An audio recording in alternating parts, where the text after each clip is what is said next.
2004년 1월 31일 아침 미국 위스콘신주 라시네 911에서 한 여성의 신고 전화를 받게 되었습니다.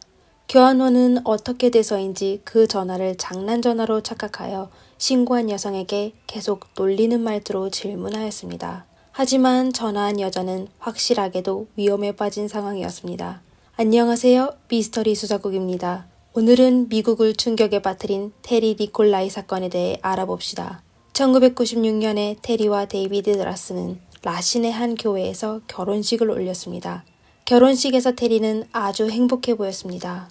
그녀의 남편은 현지 공항의 항공기 조종사였는데 키가 아주 크고 듬직한 남자였습니다. 그는 항상 친절한 미소로 사람들을 대했는데 테리는 그와 영원히 행복하게 살 수 있을 거라고 믿었습니다.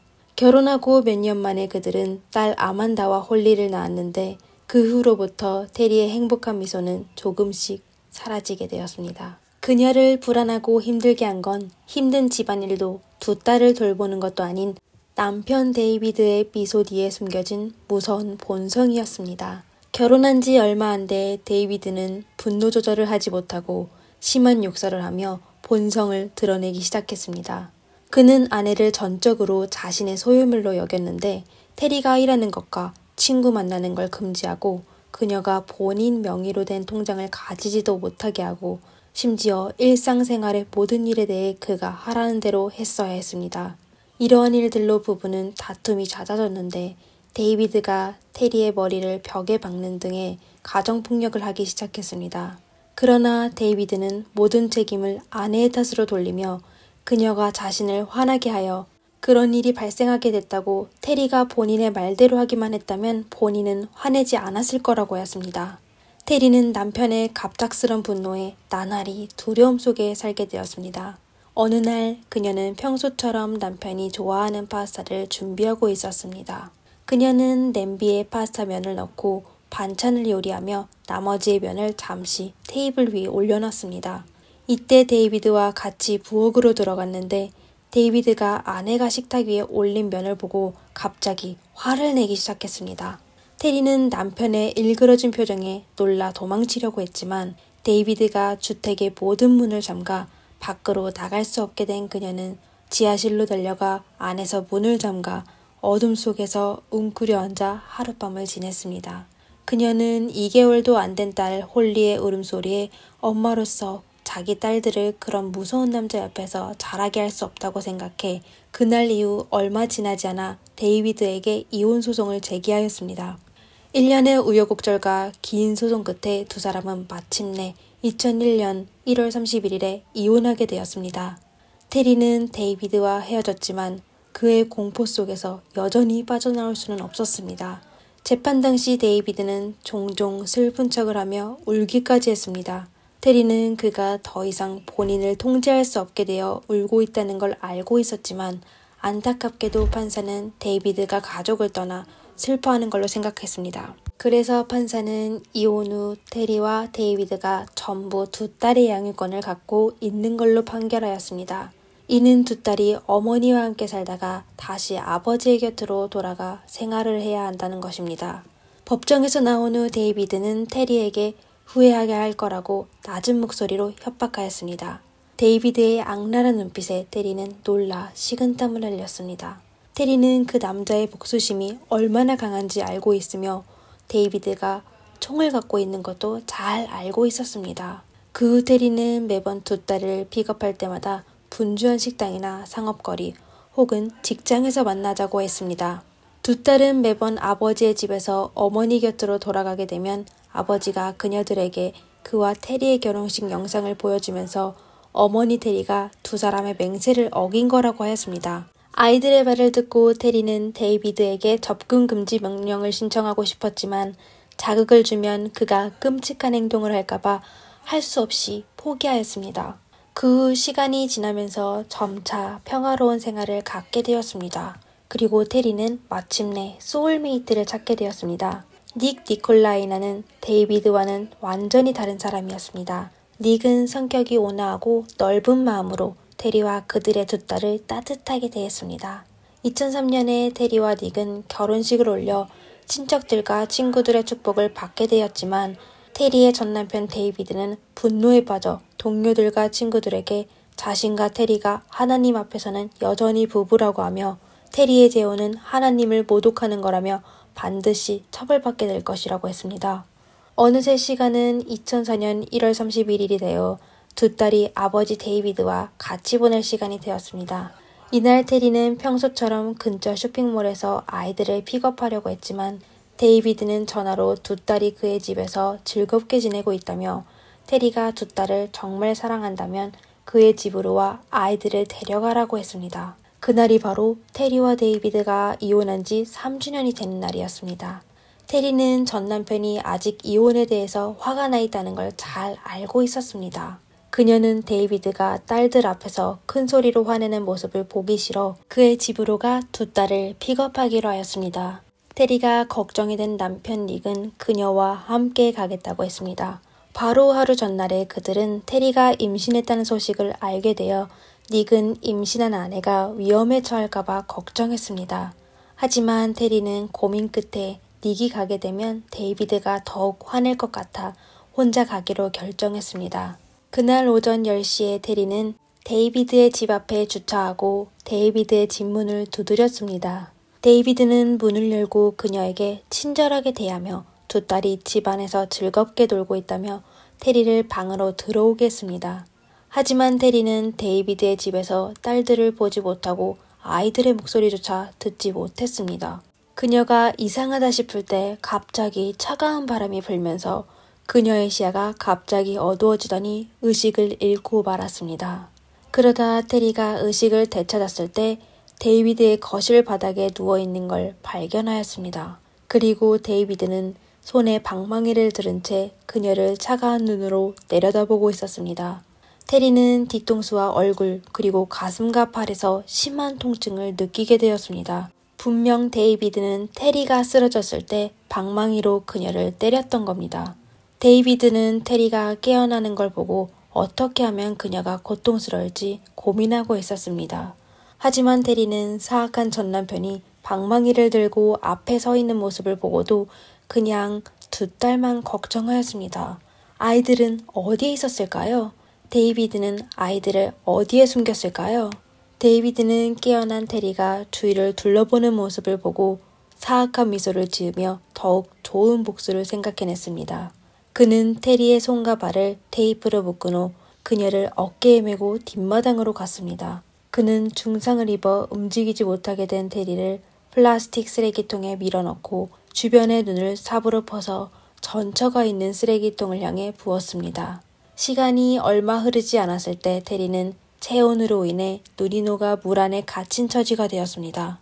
겨울이고 테리는 춥고 습한 환경에 있으니 그녀가 오래 견디지 못하고 숨지게 될 거라고 생각한 데이비드는 자기 아이디어에 아주 만족해야 하였습니다.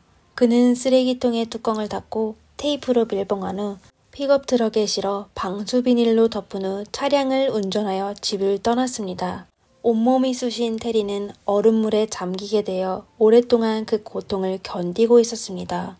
그녀는 차라리 세상을 떠나고 싶었지만 본인이 이대로 조용히 세상을 떠나게 되면 데이비드가 원하는 대로 아이들의 양육권을 가지게 될 거라 그녀는 딸들이 그런 나쁜 사람 밑에서 자라는 건 절대 안 된다고 생각하여 숨지게 되더라도 데이비드의 범행을 밝혀야 한다고 생각하였습니다. 그녀는 온갖 힘을 다해 손에 붙어있는 테이프를 다 떼어내고 옷 주머니에 손을 넣었습니다.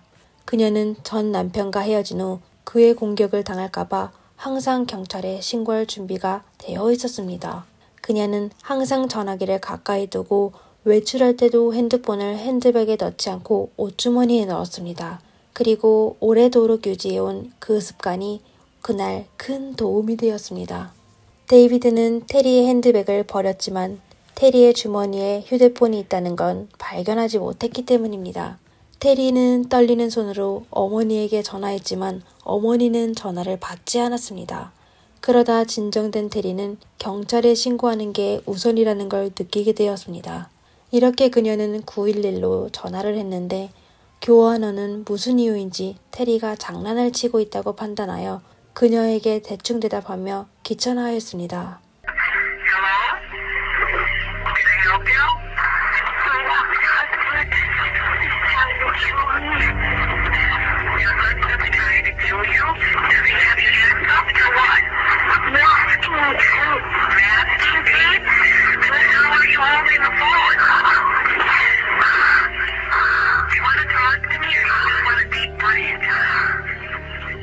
그의 태도에 테리는 화가 났지만 또 교환원이 아무리 비워도 그녀를 구조할 수 있는 유일한 사람이라고 생각하여 어렵게 본인이 당한 사실과 신원을 알려주며 도와달라고 요청하였습니다.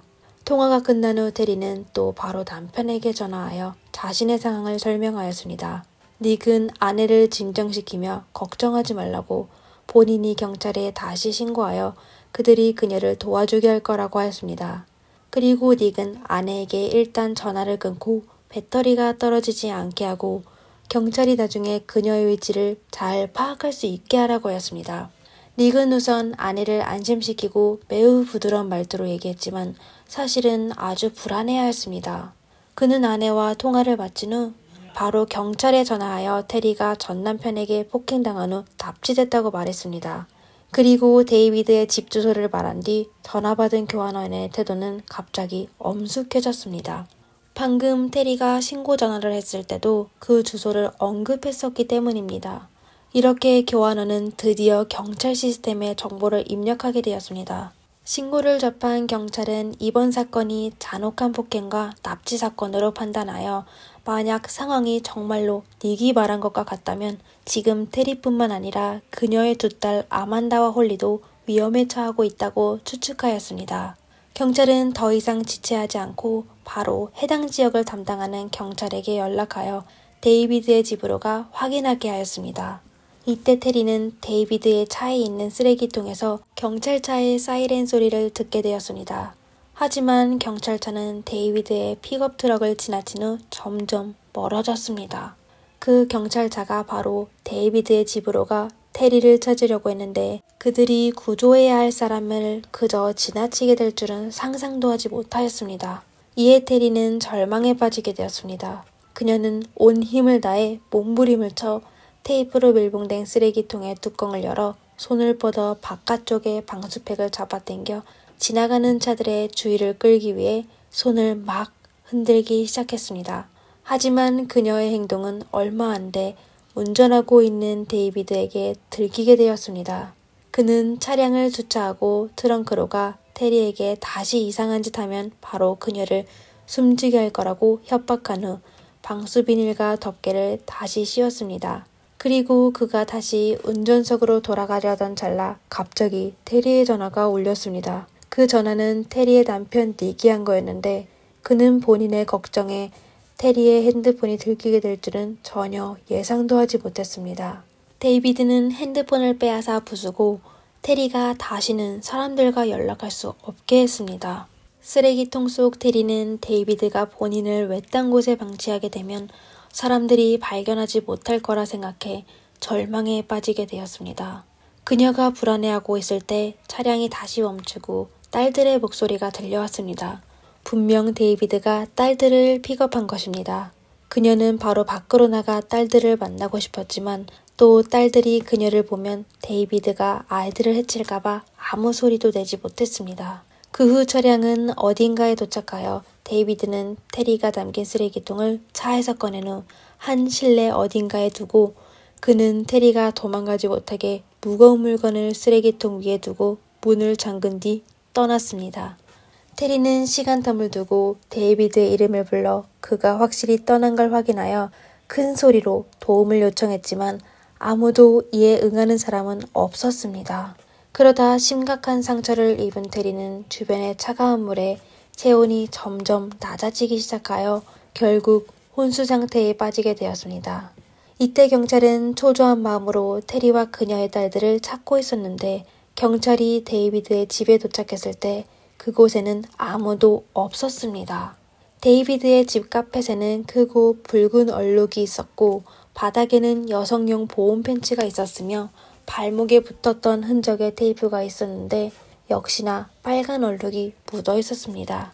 그리고 총기 보관 상자에 총기가 없는 것을 봐 데이비드의 몸에 무기를 들고 있을 가능성이 높았습니다. 경찰은 데이비드와 테리의 핸드폰으로 위치 추적을 하려고 했지만 30분 전에 두 사람의 핸드폰 신호가 사라진 걸 발견하게 되었습니다. 두 사람은 도대체 어디에 있었을까요? 경찰은 해당 지역에 있는 데이비드가 소유한 여러 부동산을 수사했지만 아무런 단서도 발견하지 못했습니다. 모든 단서가 끊어져 테리의 안전을 걱정하고 있던 경찰은 데이비드가 수배 중인 승용차를 운전하여 항공 관제소로가 출근 준비를 했다는 놀라운 소식을 듣게 되었습니다. 그의 소식을 확보하게 된 경찰은 바로 데이비드를 찾아가 체포한 후 신문하기 시작하였습니다. 처음 데이비드는 경찰이 테리가 실종되었다는 얘기를 하자 놀란 척을 하며 본인도 테리를 찾는데 돕고 싶다고 하였습니다. 그러다 경찰이 그에게 전날의 행적을 묻자 그는 바로 집에서 아이들과 같이 있었다고 답하였습니다. 이에 경찰은 전날에 그의 집을 들렀다며 그 당시 그는 집에는 아무 사람이 없었을 뿐만 아니라 경찰은 그의 집에서 붉은색으로 염색된 여성복도 발견했다고 하였습니다. 이때 담당 경찰은 데이비드가 본인의 바지에 신경 쓰는 걸 보게 되어 바로 그에게 그의 옷에 묻은 붉은 자국이 어떻게 된 거냐고 설명하라고 했습니다. 그 말을 들은 데이비드는 그제야 불안하게 되어 잠깐 망설이다 거짓말을 하기 시작했습니다. 그는 본인이 아침 내내 딸들의 집을 정리하고 있었는데 테리가 그의 집을 몰래 들어왔다고 하였습니다.